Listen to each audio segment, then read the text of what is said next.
Okay, so first of all, thank you all for coming out on this miserably rainy day and being part of our very first speaker series event for this semester.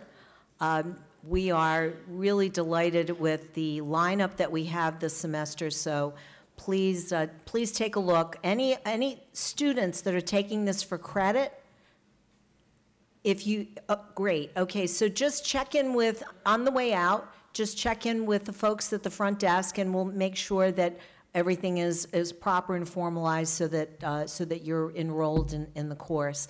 For those of you who are just here for information and knowledge, we welcome you, faculty, friends, and anyone else who decided this was worth coming out for, and I don't think you will be disappointed. So I'm Donna Gentile O'Donnell. I'm the special assistant to the president and the senior vice president for innovation partnerships and programs. I'm happy to welcome you today on behalf of the Innovation Pillar, Dr. Rose Ritz, our EVP for all things innovation, Heather Rose, our rock star. These are just some of my colleagues. Kathy Biedenbaugh, Rob Pugliese is back there. We're all delighted to welcome you to Innovation today and for this special presentation. Before I bring up our speaker, who is Tim Armour, Tim is the president and CEO of the Cure Alzheimer's Fund. There's been an ongoing conversation at Jefferson about venture philanthropy, and we thought, you know what, how about we get somebody who is actually engaged in a version of venture philanthropy that's pretty meaningful. And Tim has a great story to tell, and he's doing some really, really marvelous work. But before I bring Tim to the podium, what I'd like to do is run a short clip for you, which will give you a little background of the history of the Morbys, Jacqueline Morby and her husband, who were the founders of Cure ALZ. So, Kathy, could you start that, please?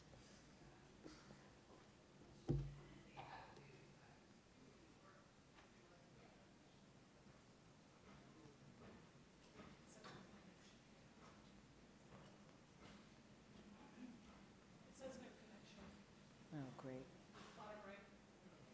Kathy, can I?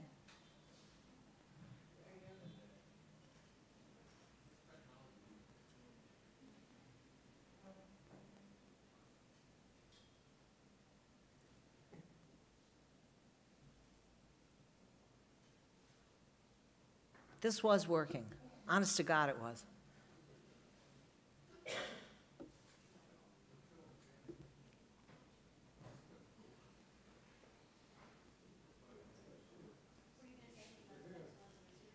What's that? Yeah. I was actually going to bring Tim up right after this. Yeah. All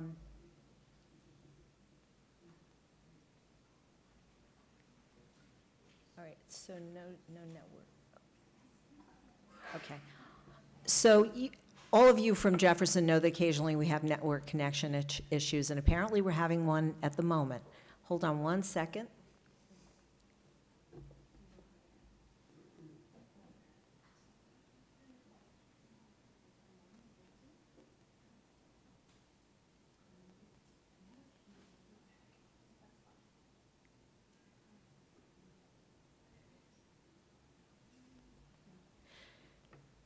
I'm hoping we can show this to you because it's incredibly moving and historically instructive on the motivations that have driven this really remarkable enterprise that's based in Pittsburgh.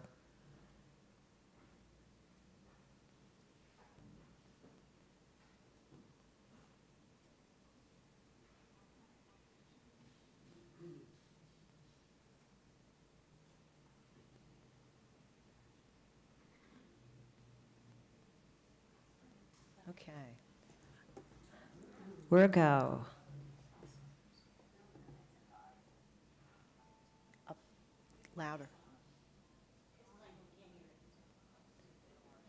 Sound, need up, sound up. Lower corner right, up.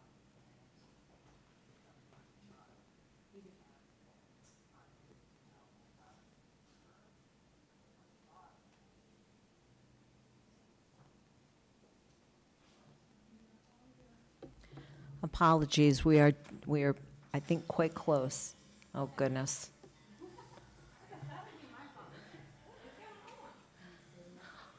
All right, it looks like the gremlins have moved in and have taken over the computer.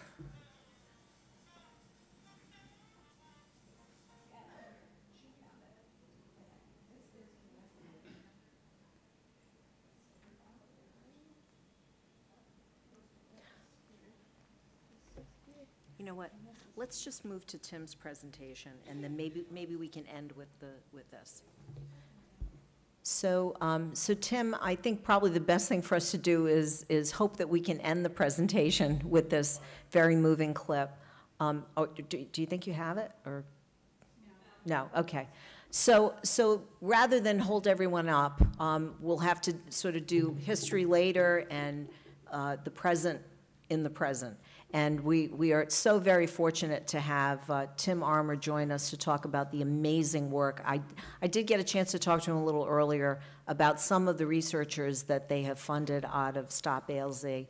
And actually one of them was here at Jefferson for a lot of years, who's now up in Mount Sinai. So I'm sure Tim will be talking about that as well. Please join me in welcoming Tim Armour.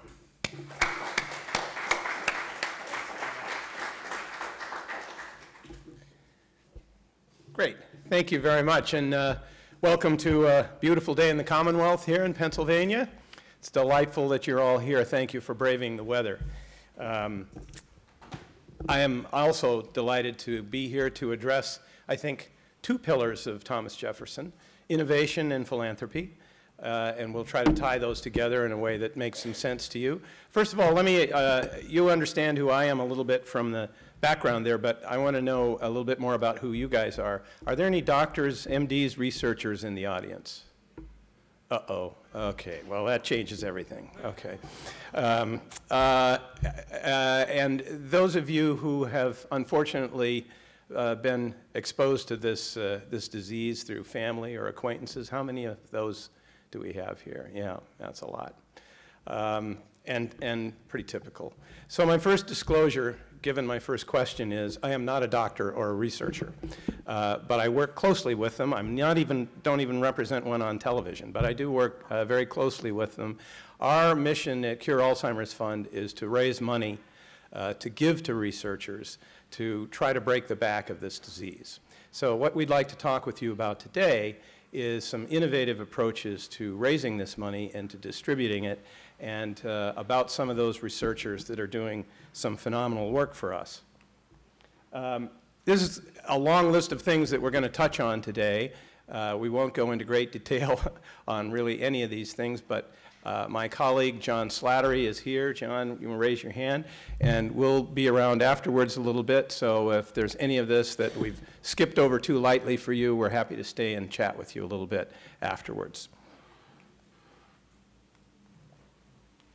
First of all, the first thing to be said, and we can skip over this really quickly because you are all very well informed, this is a bad thing. Alzheimer's is a very, very bad thing. And up on the screen, some ideas of some of the highlights about why it's a bad thing. One of the things that, that you may not realize is several bullets down. Well, I guess it's not on this slide, so I'll go to the next one. But the numbers are just huge. In terms of federal help for Alzheimer's, the government through Medicare and Medicaid pays out about $277 billion last year for care. At the same time, they were investing about $2 billion in research through NIH. That's not a great ratio. Nobody likes that ratio. We don't want to see less care, but we'd certainly like to see a lot more money through the federal government for basic research into Alzheimer's disease.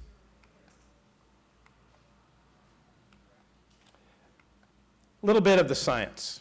Alzheimer's is the most common cause of dementia. Dementia is the overall topic. Alzheimer's is a piece of that, a big piece of it.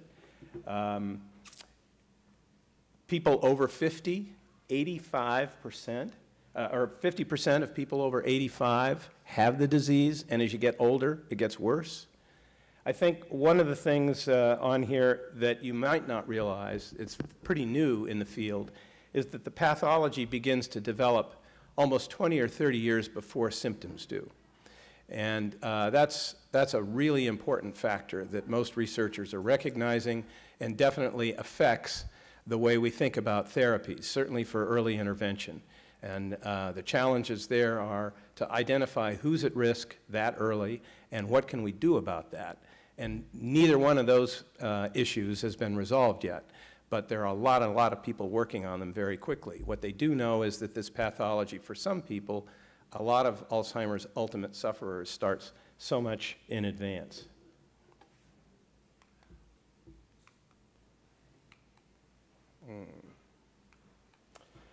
The risk factors. You know, as many of you probably know, in the old days, people just thought once you get old, you get crazy. And we know that's not true. We know that Alzheimer's is a disease. We also know that there are a lot of people in their 90s, even into their hundreds, that are just fine, mentally very, very competent, and cognitively very, very good. So something's going on here. And Alzheimer's was discovered, identified, I should say, more than 100 years ago by Alois Alzheimer, a Bavarian researcher, in about 1906, 1907. But for many, many years, it was regarded as a psychiatric condition. And part of that was because at that point, the psychiatrists, Jung, Freud, and so on, ruled anything above the neck had to be psychiatric. The other issue was that it looked like, at that point, most of the sufferers were women. And, you know, women tend to get hysterical, emotional, they have these hormones things, so it's probably not a physical deal. But Alois Alzheimer had initially, in 1906, through his little old microscope at that point, identified the things in the brain that later we know are causal for Alzheimer's, the plaques and the tangles. And he drew these in pen and ink sketches in 1906. But it took almost 50 years for the medical establishment to catch up with that and recognize the reality of it. So if you're talking about innovation and how hard it is to get a good, solid idea through a phalanx of other beliefs, there's a classic example for you. This guy was right, and it took almost 40, 50 years for other people to recognize it. Here are some, Thomas Jefferson has 4 pillars. Alzheimer's has 3. And they are the amyloid beta protein, which somehow, we don't know yet how, cause the tau protein to create tangles, and that then creates some brain inflammation. So we have A beta, tau, inflammation. Now we've known about A beta for a long, long time, and because there have been so many clinical trials aimed at things to control A beta that have failed, a lot of people, particularly in the media, say, well, that can't have anything to do with it then, because we've been attacking this protein for a long, long time, but it doesn't seem to do any good. We keep failing. Well, let me take you back to the 20 years before notion, because once you begin to attack this protein 20, 30 years in, when somebody becomes symptomatic, it's too late. It's like giving somebody Lipitor after they've had a heart attack. It doesn't work. So more and more researchers are now looking downstream at what happens that 20 years before, and how is it that the A beta is doing what it is doing, and how does it affect the tau tangles, and how does that then affect inflammation? More specifically, it's a cycle. And what goes on in those arrows is the big question for researchers. They're pretty sure, most researchers, I think if you took the middle 70% of researchers, would say, yes, these are the 3 things that are the hallmarks of Alzheimer's pathology. Where the disagreements come is, well, what leads from one to the other to the other? And one of the things that we know is that there are a lot of genes involved in this disease, a lot of them, over 100.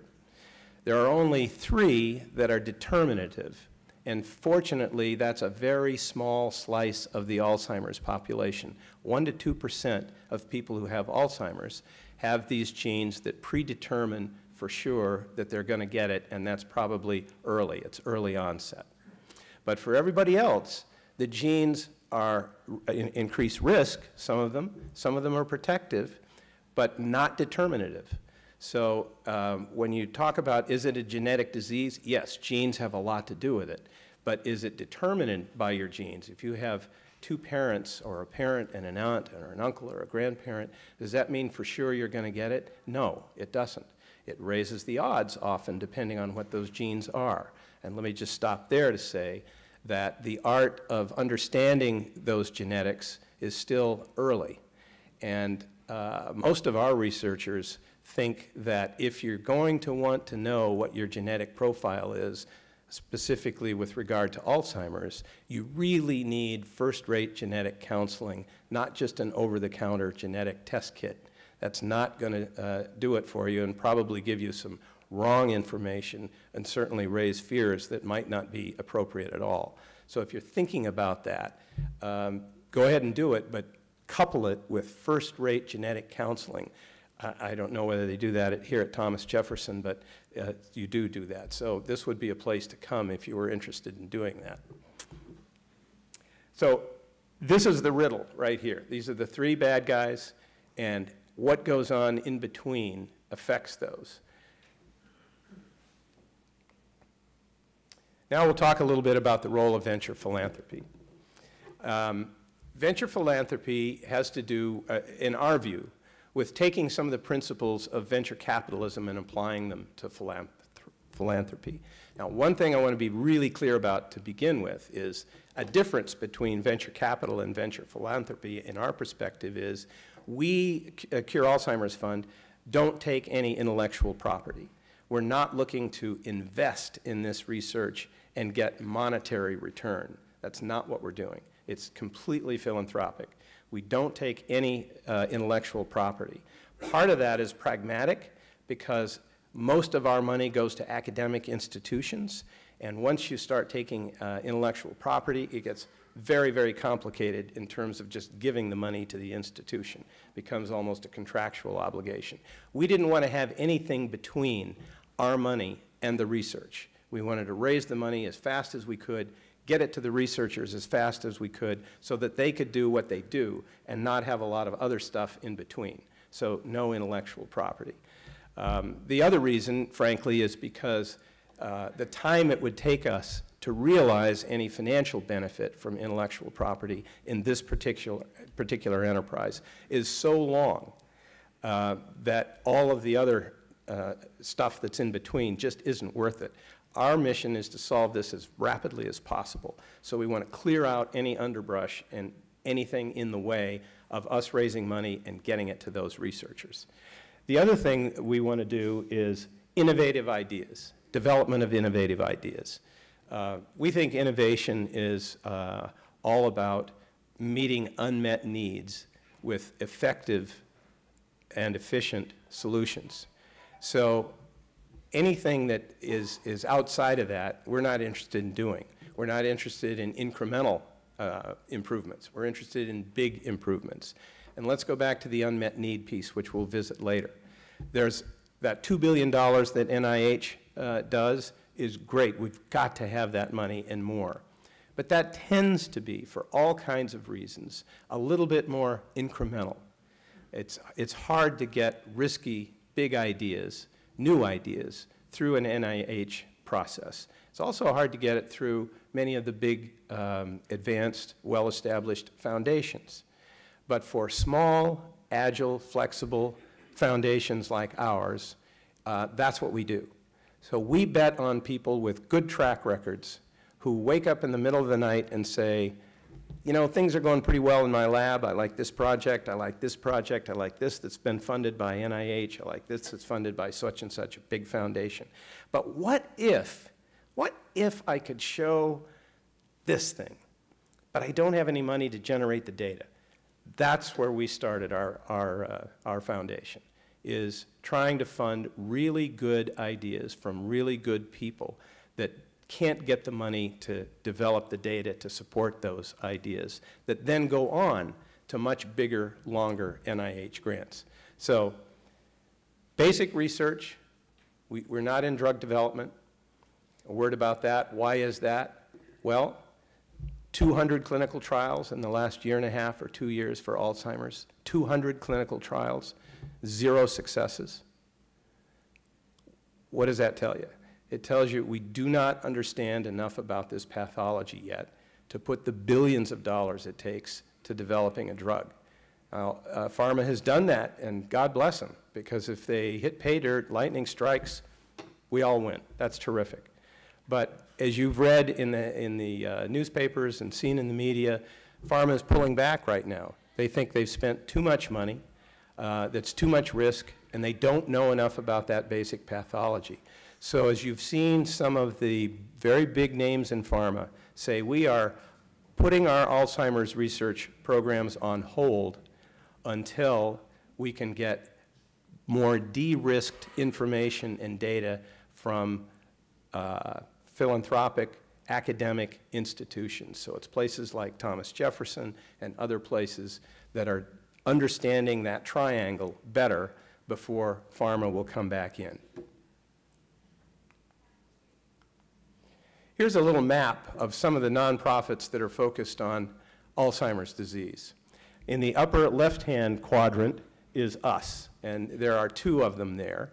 One is Cure Alzheimer's Fund, and we fund primarily early-stage basic research because of the reasons I just stated. Our neighbor there, Alzheimer's Drug Discovery out of New York City, funds things at later stage in that what's sometimes referred to as the Valley of Death, where researchers have something they think is really promising, but they can't get enough money to start a clinical trial, get pharma interested, and so on. So that's what Alzheimer's Drug Discovery Foundation does. And from time to time, they and we work together, where a researcher that we've funded does come up with a promising idea for some kind of an effective therapeutic. So we introduce them to the folks at the Alzheimer's Drug Discovery place, and they see if they can't put together a program to move it along. We have some, down in the left-hand corner are some great big self-funded foundations. These are not, they don't go out and raise money. You won't get an envelope in the mail from one of those guys. They're funded by very wealthy individuals or by groups of individuals, and they focus on specific areas of Alzheimer's. A lot of them fund the same kinds of researchers we do and take the same kinds of risks that we do in awarding those grants, but they're different kinds of organizations.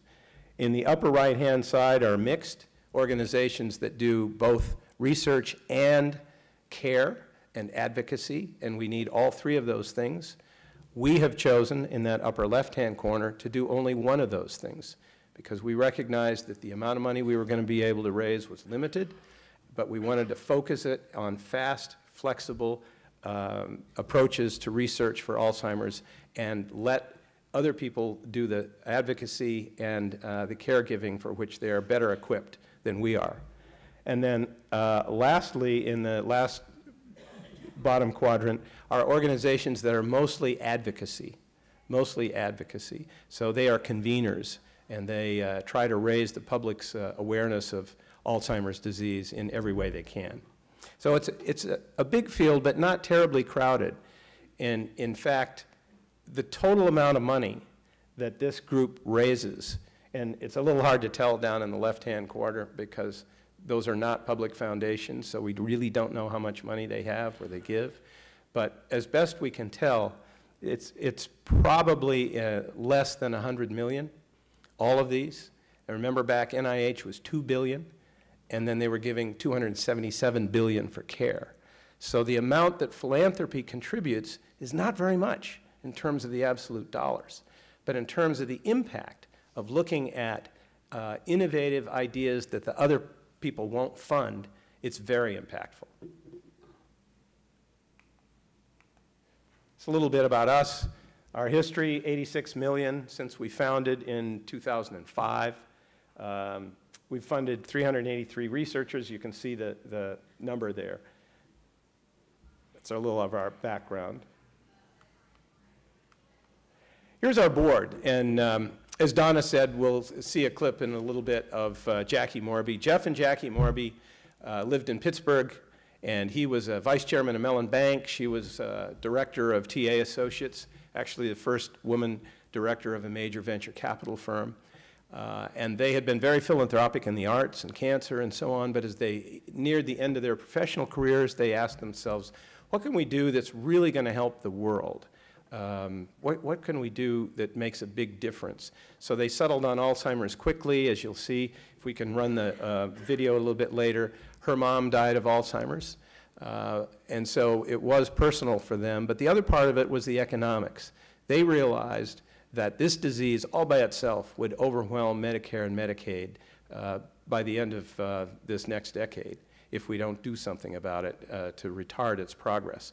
So they were angry, they were passionate, they were impatient, and they reached out to other people like that who also had the means to do something about it.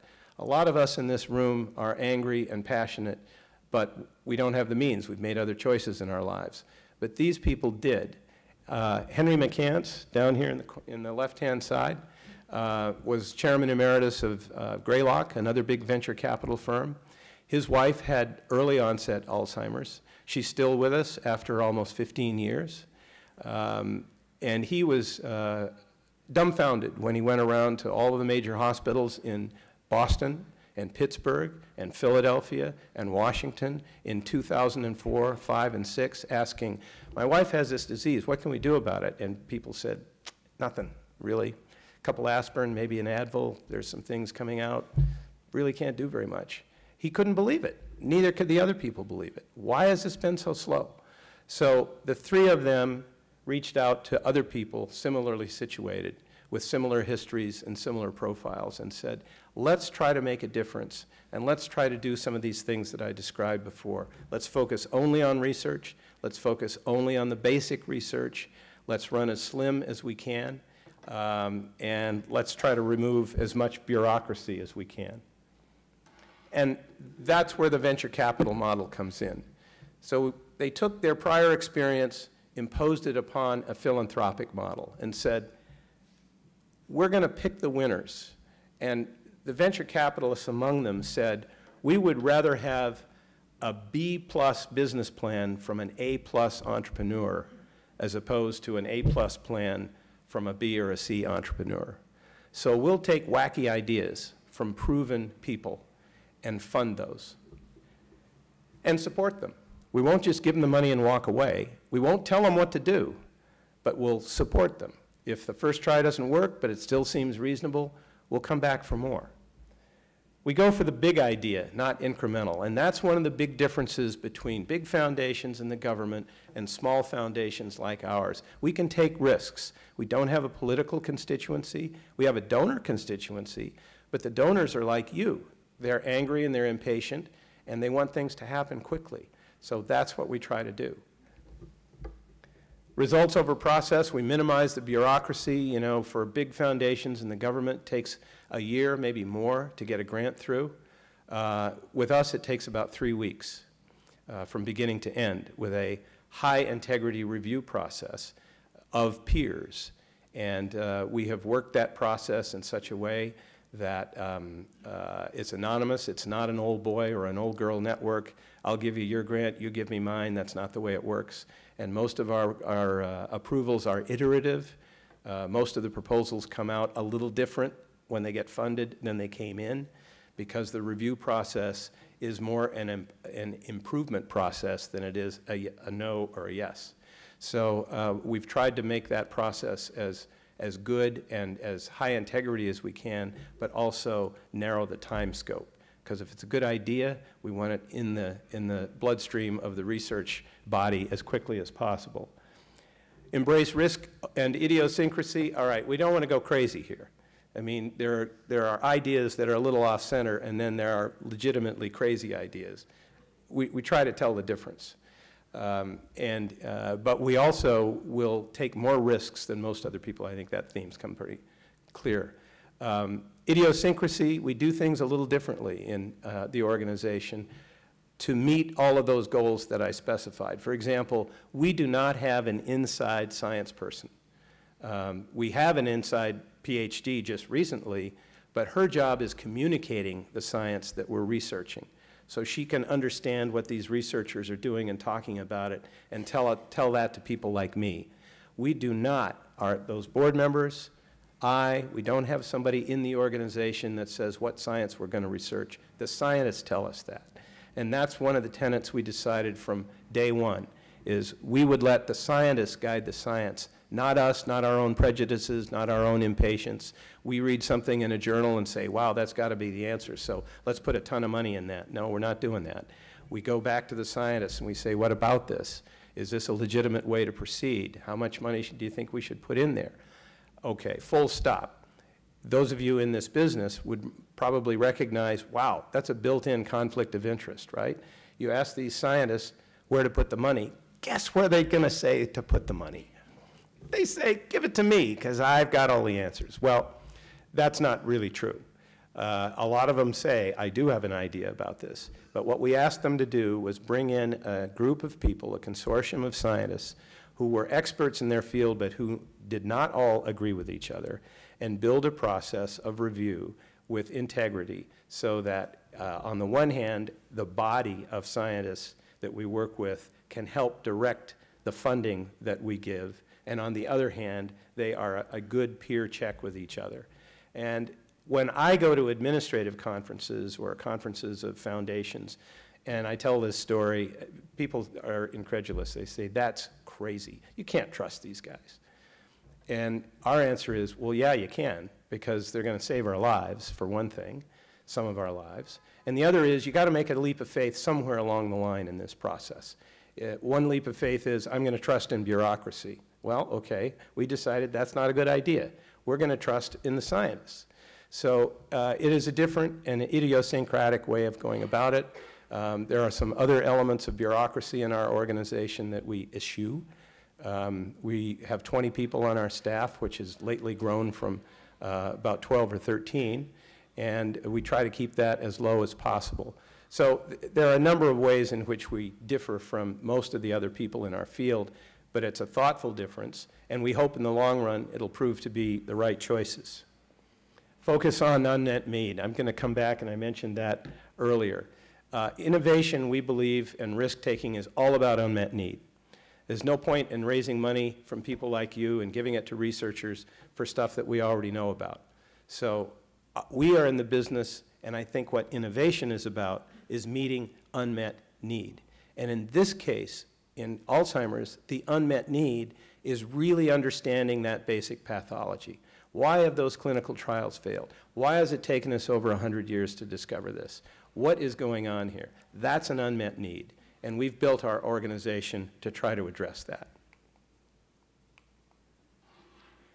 Specifics, I've already touched on these, so I won't go through them again. Trust the scientists, fund the innovative, high integrity. Board pays all the operating expenses so that you donors don't have to pay me, which is good news for everybody. So our board pays all of the operating expenses for the organization, and that's part of their commitment. It also makes for a lean organization because we know the people, we on the staff know the people who are paying our checks and pay for the organization's operation. We sit across the table from them frequently. We know who they are. So that helps us with the integrity of spending on the operations side. And I have to say our board has been generous in the other direction, because when we try to be responsible and say, yeah, I don't know if hiring that next person, I don't know if we can afford that, our board almost always says, well, you can't afford not to do that. If we're going to raise more money for research and stop this disease, you've got to do that. So go out and do it. It's a wonderful, wonderful place to work, environment, where the end result is the objective, and there's not a lot of stuff in the way. And lean operations I just addressed. Let me touch on some things that we have funded, not so much to go deeply into the science, but to try to stress the innovative nature of these. Alzheimer's in a dish essentially means taking an Alzheimer's brain and putting it in a Petri dish. making it. Why is that important? Because all of the Alzheimer's work essentially, two kinds of Alzheimer's work. One is in silico, computers, computer simulation of what goes on in the Alzheimer's brain. The other is in mice. And some of you may know mice don't naturally get Alzheimer's. So you have to put the Alzheimer's in the mice, then study the Alzheimer's. This takes a lot of time. It's expensive. It's the way that labs have worked for years and years and years. And the mice can't quite recapitulate the Alzheimer's disease. They can't quite do it. Enough so that you can test things, you can learn about the pathology, but there are other things in the way. So researchers that we fund said, well, why don't we strip that away and try to create the Alzheimer's pathology in a way that we can look at what drives that pathology and simultaneously have a mechanism for testing drugs, compounds that might affect that pathology. So that's what they did. They replicated the Alzheimer's brain first by creating the amyloid creation, then adding the tau, and then adding ways in which they could stimulate inflammation in a petri dish. What that did was tell them two things. Number one, that basic diagram of the three pillars is probably right. Those are the three things that give rise to Alzheimer's. And Alzheimer's in a Dish really helped to confirm that. The second thing it did is to provide a much cheaper, much faster way to test existing drugs that might attack the pathology. So there's, I don't know, those of you who know about drug libraries, 250,000 drugs in a drug library. And to test through chemical analysis some subset of those that's likely to affect Alzheimer's, that's a great theory. Drugs that are already out there doing something else might help Alzheimer's. Well, just think about running those through a mouse model. It takes you at least 9, 12 months to get it in there, get them cultivated. It's very expensive. It's not going to happen. But here, you can run a drug through in 2 or 3 weeks, some of them in a matter of hours, to determine not how it works, but that it affects the pathology in some way. Once you do that and identify that the drug is effective or it affects the pathology, then you can take it out and put it in a mouse model. But meanwhile, you've saved a ton of time and a ton of money. So this is a tool now that's used in many, many labs across the world that came out of research that we funded specifically at Cure Alzheimer's Fund. Women and Alzheimer's. Guess what?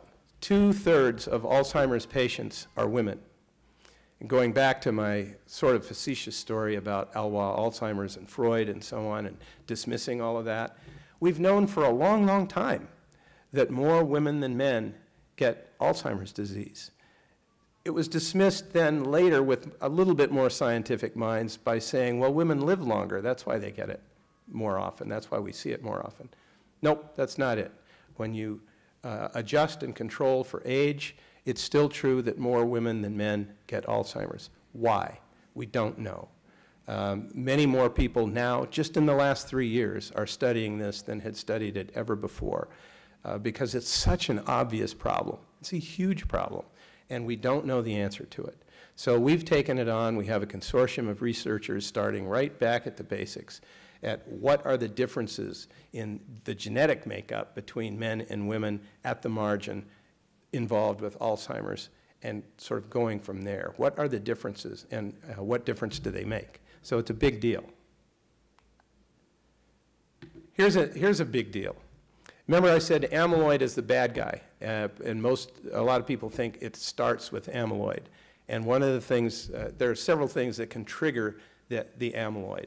One is traumatic brain injury, another is stroke. Oddly, things in the brain happen in the same way with either stroke or traumatic brain injury that can kick off more production of A beta, but also genetic differences. Well, some researchers recently, and this is still controversial, but becoming less so every day, some researchers stepped back from all of that and said, wait a minute. You mean existing in the brain is this protein that has survived literally millions of years of evolution, and all it does is cause harm? Does that make sense from an evolutionary step? It must do something else. So they worked on it from what does it do might have a positive effect. And the short answer is it turns out to be an antimicrobial. That is to say, it attacks pathogens, bacteria, virus, other things that get into the brain. And if you think about it a little bit, you have this blood-brain barrier, which has amazing integrity, and it's a lot stronger when you're young than it is when you're older.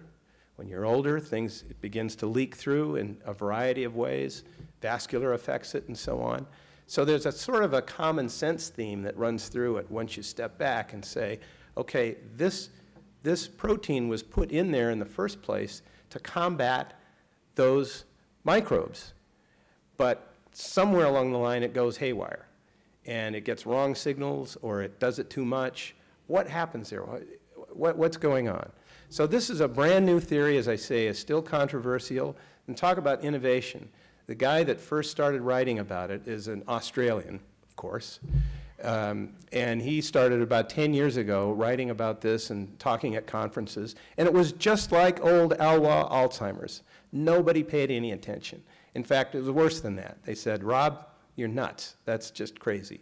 You mean amyloids to fight bugs? No, it's not. It causes Alzheimer's. Well, he kept at it, and the field is now beginning to come around and say, even the strong doubters are saying, well, all right, there's something there. You got a point. There's something there. Let's investigate it. And other people are saying, yeah, that's probably one of the ways in which this pathology can be kicked off. So it's another way, it's another lesson really in innovation and thinking about the barriers that you have from a really good idea that might make sense, that meets an unmet need, that needs to be demonstrated and proved and turns out to be effective.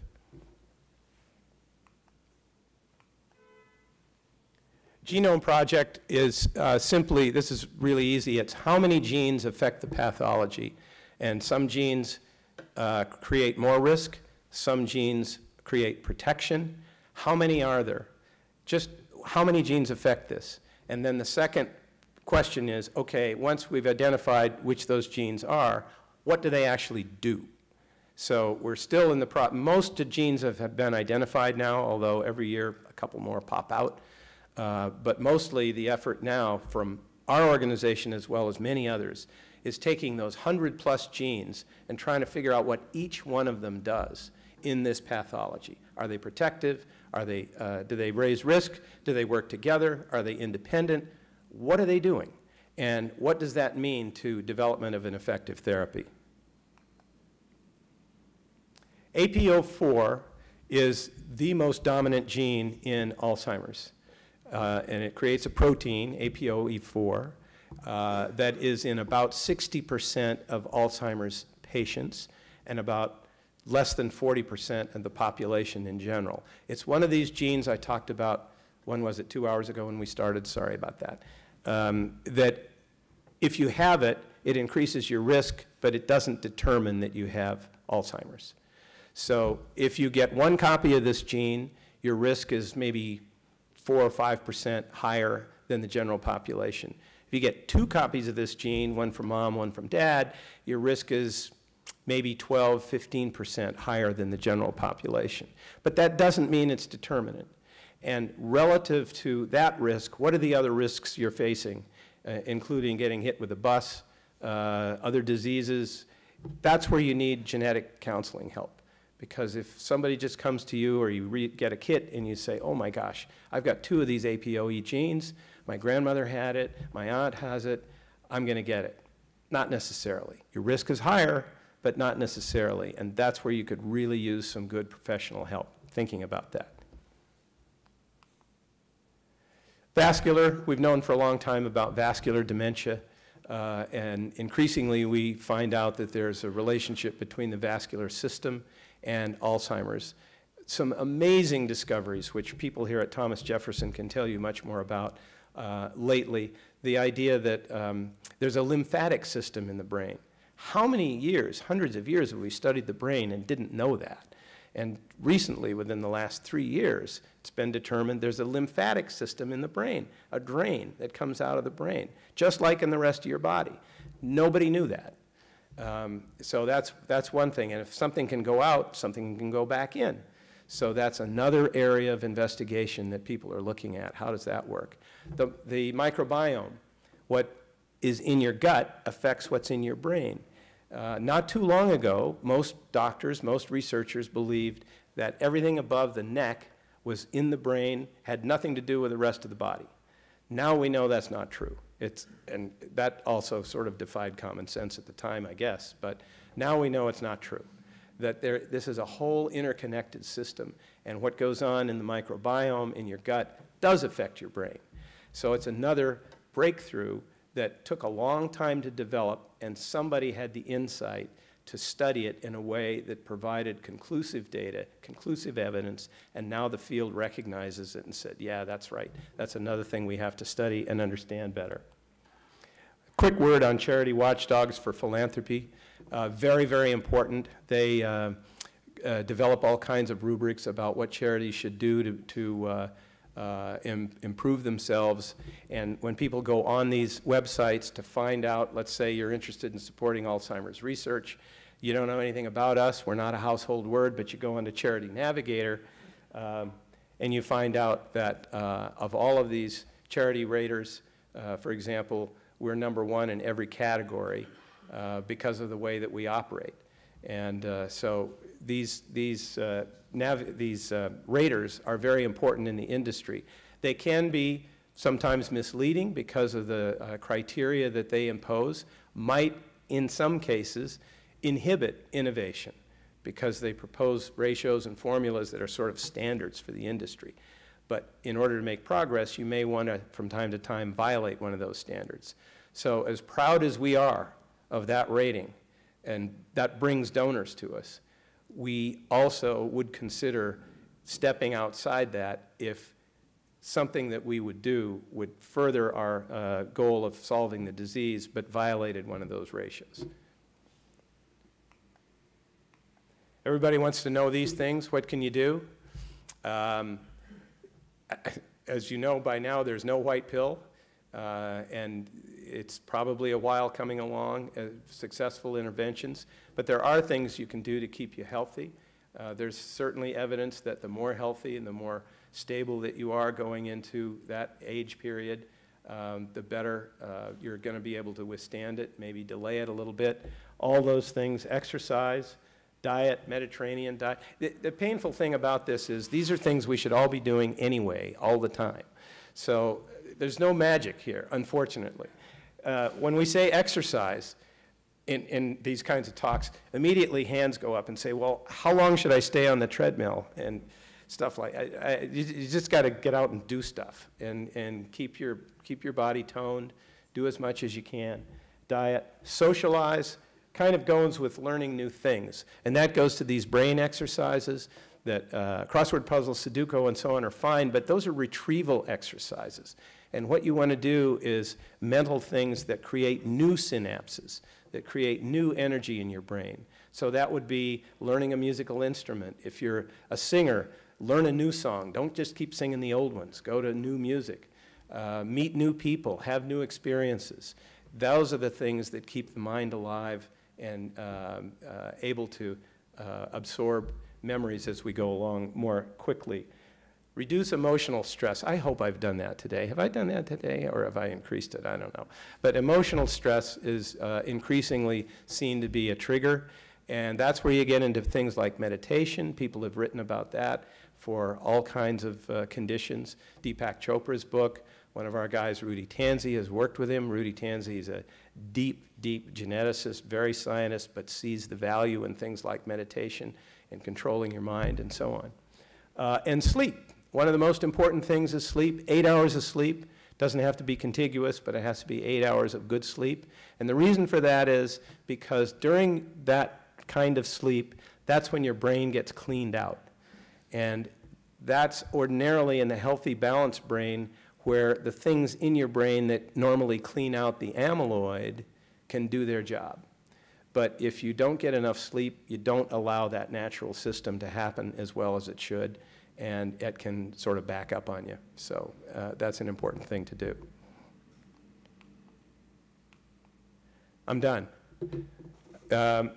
Useful innovation. we think means new and effective ways to solve an unmet need. If you're not doing something that's useful, if you're not doing something that's new, if you're not doing something that's effective and meeting an unmet need, it's not innovation. Thanks.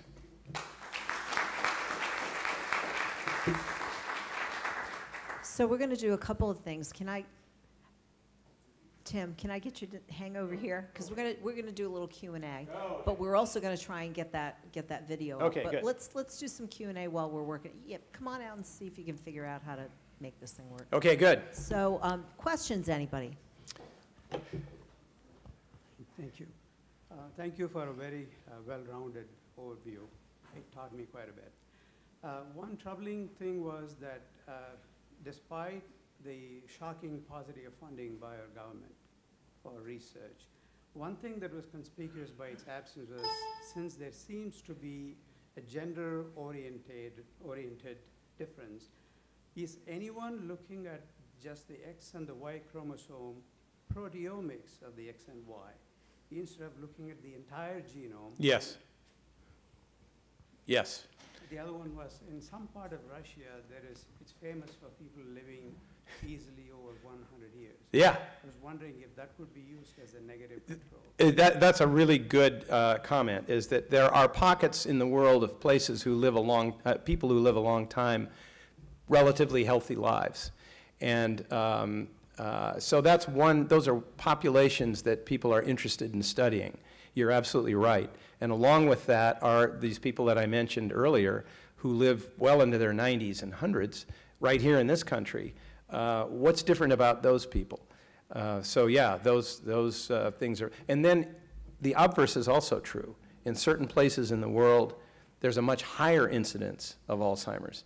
And one of those places is in Peru. You've read about it with the Peruvian family that researchers from WashU and Washington University in St. Louis and other places have worked with this family because they all get early onset. They have those presenilin genes. How did that happen in this big extended family? So there are two sides of that argument, neither one well understood, but both being addressed. Hey, so I think I understand that your funding and research, both where you get the money and where you spend it, is all within the U.S. Is that correct? No. No. No, we're international. Our cosmic headquarters are right outside of Boston. And we draw funding from around the world, mostly in the United States, and provide funding to researchers, mostly in the United States, but a growing number abroad. So could you tell us something about how all of the different organizations, on your slide at least, I think many of those were U.S. There are other global Alzheimer philanthropy centers. Yes. In other countries and in other continents and things like that. So, and it's an interesting thing because you're all having this awesome mission that everyone is focused on, trying to solve the problems of this disease. But in the same time, you're sort of competitors in a way. So how do you work together at all, or coordinate or not, or where does it all come together? It's a great and embarrassing question. The first part of the answer is there are organizations abroad, not as many. Typically, governments tend to invest more in this kind of thing than our government is doing right now, which sort of takes the wind out of the philanthropy in those kinds of places. But the real answer to your question is, how do all of these organizations collaborate? And they don't very well. And the reason they don't is because of money. We're all fighting over donors. Now, remember the lower left-hand quadrant over here with the great big private foundations that we don't know how much money they have? They don't. So they're good partners because we can share information, we can share resources with those people.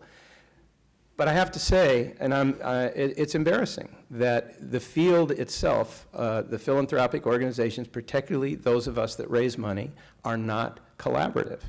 It used to be that, and some of you may still think it's the case, that researchers were not collaborative. You know, you heard about this siloed effect and they didn't talk to each other. Well, that's not true anymore. They exchange data, they work together, they publish papers together. They're way ahead of us as organizations in collaboration. And it's one of our frustrations. I mentioned some kind of collaboration between us and the Alzheimer's Disease Foundation, where they're at one end of the drug development continuum and we're at the other. But there's not very much collaboration. There should be a lot more there, and there just isn't. So the answer is money. It's the struggle for donors. And we are funded primarily by individual donors. We don't have government grants. We don't have big foundation grants. We have no corporate grants. It's individuals like you all here. All right, we're going to take another stab at, Okay, good. at showing There's the a video. gentleman back Had there, and Alzheimer's. I'll get to you. and died in 1981. My mother had Alzheimer's and died in 1981. It was really difficult to realize your mother was not logical anymore, not able to understand things, was becoming like a child. And I felt terrible about it for her and for my father, who was extremely diligent in taking care of her. At the time, they didn't say Alzheimer's. I had to introduce the idea that I'd read about Alzheimer's, and that's what I thought it was. The baby boomers are now aging. We know that at 85 years old, 50% of people have Alzheimer's. So to find a cure is extraordinarily important. I was a venture capitalist for 30 years. Started helping young companies grow and succeed. Taking that approach of a venture capitalist toward a philanthropic organization was a new concept for many people, I think, at the time we started Cure Alzheimer's. With Cure Alzheimer's, we call it the venture approach to solving a difficult problem. We back the best people. We're backing the top scientists in the field, with Rudy Tanzi leading the collaboration of scientists from all over the country. We have a sense of urgency. When you're a venture capitalist, you really are urgent, and we're not willing to say, wait for a year or two.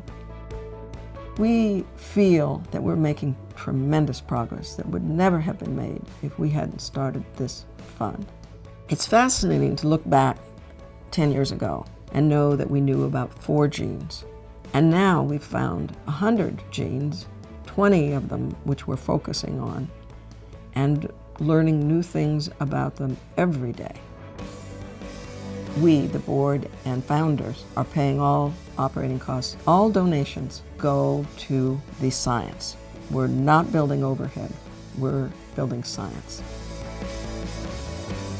Others can help by donating money, but there are other ways besides money. People have given referrals to media outlets. People have referred other interested donors to us. The more money we have, the faster we can find a solution to this disease. Thinking about the future, we're very optimistic that we're going to be finding a cure, I think within 5 to 10 years. And our greatest goal for that to happen is to be put out of business.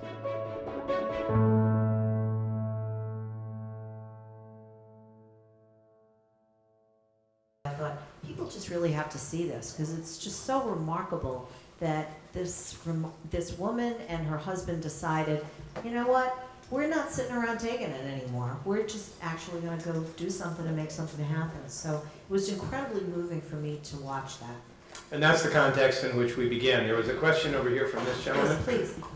Yes, you're located in Boston, which Correct. is a wonderful place to be for this sort of thing. And there's corporate. Yours is philanthropy, Right. venture, but there's corporate venture in Yes. Boston. Yes. Other places too. Yes. I hate to mention some place across the Schuylkill that do this kind of research, but if you could have a relationship, possibly not a wall between corporate and this, but if they go to corporate and they have requirements and limitations because it's somebody's money and who wants a return, and they say, you know, you're not quite where we are, but we'll send you down the street. We won't talk about it, but we'll say, why don't you go over there? And maybe they could bring you up to a level where then we can supplement. Yep. Yep, you're onto something there. We have started in that direction. Let me, without belaboring it, just say that we've been working so hard at raising money and giving it to scientists and having these projects proceed that we haven't gotten a good idea about the rest of the world, the rest of pharma and corporate and so on, and now we're starting to do that. So we are approaching other organizations. We are talking to venture capital firms, biotechs, and so on, not about investing directly with us necessarily, although if they decided to do that, that'd be awesome, but more to say, look at the research portfolio we're doing here.